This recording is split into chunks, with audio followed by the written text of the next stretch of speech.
Book 1, Law of Salimi, Chapter 28, PMs. The title for this chapter does not refer to prime ministers or an abbreviation of any disease. PMs was an abbreviated term commonly used at UiTM campus Mangatal, which refers to peers mentors. Do you still remember the story when I first came at UiTM campus Mangatal and I joined the MWS week? PMs were the senior students who were tasked to guide new students during the MWS program for new students. After I completed my second semester, I applied for the position of PMs because I wished to inspire new students as I had experience when I was a new student at the campus. As PMs, we attend training program which led me to meet up with the board genius lecturer, whose real name shall not be mentioned here in this book. For those who had studied at UiTM campus Mangatal, I am absolutely sure that you know about this particular lecturer's name because he was famous for doing things differently and thinking outside the box. When I first saw him as a new student, I can sense his amazing aura about him. I learned a lot from the bold genius lecturer, especially the psychology of new students, as well as the social science with focus of crowd control. I wish I could mention every single tricks that he taught me in this book, but it seemed to be unfair and fairly ineffective to simply using words to describe the complexity of the methods. To me, this experience must be gained by first hand. The only description that I can say about the bold genius lecturer was he was crazy. It was not mentally challenged crazy, but on the borderline crazy in terms of problem solving and thinking outside of the box, using his own real life experiences. He was crazy, but the kind that I wish I could acquire in my repertoire of knowledge.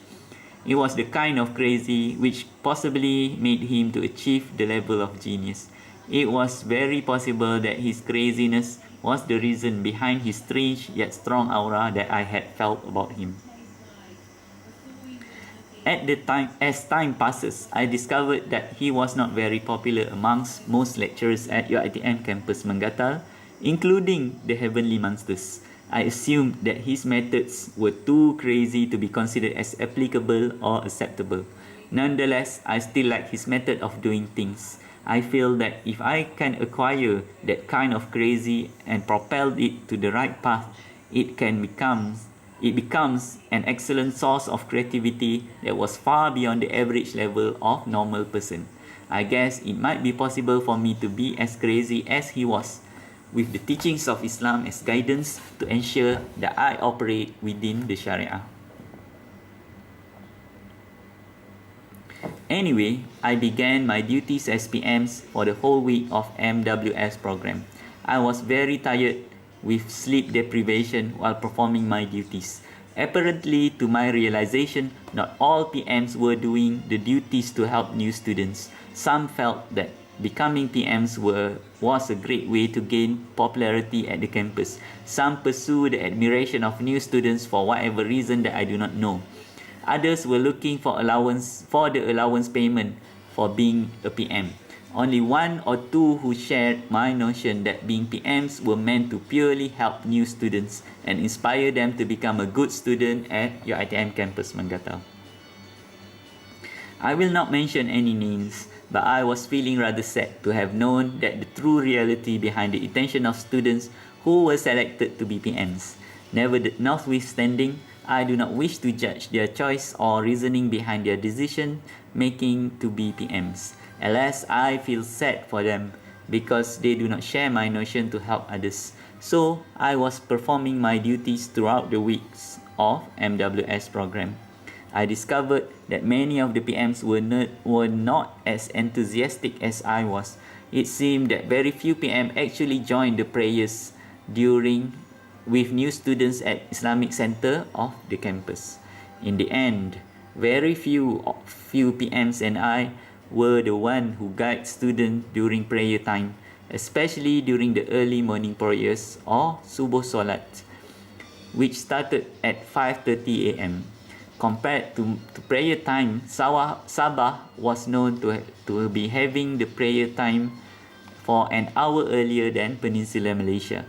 However, I was really disappointed that most PM did not join the prayer at Islamic Center of UiTM campus Mangatal. I assumed that they would pray in their own room, but it was sad that they chose not to join the prayer with the new students. It seemed to me that most PM chose activities that enable them to expose themselves to new students, which might suggest that they simply seek popularity purposes from new students. Soon I began to discover that PMs made a specific activity during the last day in MWS program where new students would vote for popular PMs, the most beautiful PMs, most kind PMs, and so forth. Then I began to remember that I also had that experience when I was a new student at the campus, but I never thought that it was taken seriously to PMs. Now that I had become PMs, it seemed to me that many PMs really seek for the votes of students as if it was a competition. To my perception, PMs started to behave like beauty queen participants who seek to be the most popular PM as their ultimate objective to join PM role. I felt melancholy regarding the situation and I had no intent to participate in a beauty or popularity contest. So I decided to remove myself from the hall and sit outside of the student hall.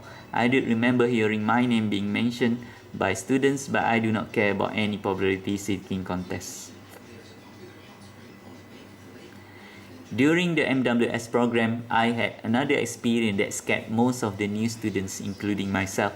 I do not intend to explore everything in details because what happened was beyond my control and it was absolutely my fault for being unable to control myself. Hence, I wish to apologize to all of the new students affected as well as few PMs who was there. I would especially apologize to my seniors who manages the Islamic Center at that time. What happened was I had been extremely tired keeping up with the program and I had sleep deprivation. At one morning, after performing Subuh prayer with new students, I became agitated from a certain event that made me lose control of my anger. If you had read what happened during my secondary school, where I became out of control in order to survive the group of bullies, the same thing had happened again. The best way that I could describe it was I had experienced some form of emotional overdose or too intense emotions had took over the control of my body. In this example, I suddenly became enraged and had lost control over myself. It scared me because when it happened, I can see a person in front of me filled with rage and getting angry towards the new students, even though it was not their fault. The scary part was I knew that the infuriated person that was out of control appeared exactly like me. It was the third time in my life to have actually experienced the out-of-body sensations. It appeared surreal. Even though I knew that it was happening to me, I cannot control the anger that took over my body. It was really scary to watch myself performing crazy things, including punching the glass at the Islamic Center. In a way, I managed to control the punch so that it did not break any glass and actually physically harm anyone, especially the new students. Nonetheless, the madness was unacceptable, yet it was out of my control. After a while, I started to suddenly regain my consciousness and then able to control myself. Thinking back about the event that occurred, I wish the senior at Islamic Center should have had to punch me unconscious. However, the experience of emotional overdose had taught me one of the best lessons in my life, which is allowing me to be absolutely and utterly gain full control of my emotions, especially anger. That tragedy occurred when I was 19 years old. After I gained composure from it, I promised myself to never get angry, even at the lowest level, which I managed to keep until I am currently 33 years old. That was the last time in my life that I had lost control over myself. From that point onward, I was never again to fall into uncontrollable rage. In fact, it is extremely rare for anyone to see me getting angry. From the experience, I am doing my best to never be angry again, except when any injustice occurred in front of me. That's the only time that I got angry when I fail. When I feel that I should, because I would never allow injustice to happen when I am capable to stop them. Apart of that, nothing else could provoke my anger. A colleague of mine who had 3 years experience working together said that she never saw me got angry. Lucky for her that she had never saw my uncontrollable rage, which made me go crazy like the Incredible Hulk, minus the shirt tearing and the green colored skin. To all who had seen it, I am absolutely sorry about it, and please accept my humble apology. I seriously regretted the fact I was too weak back then to control my emotion, which I can assure that I had full control over my anger now. No more overdose emotion for me. I had spent years to build up the strongest mental fortitude that I can possibly achieve in order to avoid the incident to ever occur again. I guess the silver lining of that incident was that I had developed a very strong mental shield against outside influence over my mind and emotions. When the tragedy occurred, I was unable to safeguard myself from outside influence, which made me lose control. Now, I ensured that my mind was strong enough, which made myself immune to virtually all outside influence or control over me. That incident made me uphold another motto in my life: anything that doesn't kill me makes me stronger. Come to think about it, the closest example that I can describe about the experience would be similar to Son Goku turning into a giant monkey.